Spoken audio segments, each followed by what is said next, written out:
Илим жана зикир. Илим 12. Абу Саид Худри радиаллаху анхудан риваят. Пайгамбар саллаллаху алейхи вассалам айтат: Момун пенде жакшылыкка, илимге эч качан тойбойт.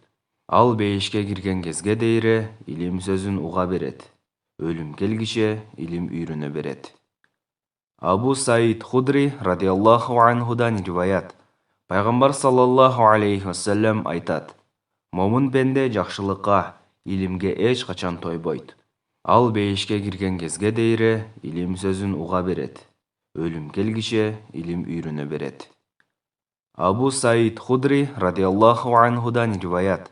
Пайгамбар саллаллаху алейхи вассалам айтат: Момун пенде жакшылыкка, илимге эч качан тойбойт. Ал бейишке кирген кезге дейре илим сөзүн уга берет. Өлүм келгише илим үйрөнө берет. Тирмизи.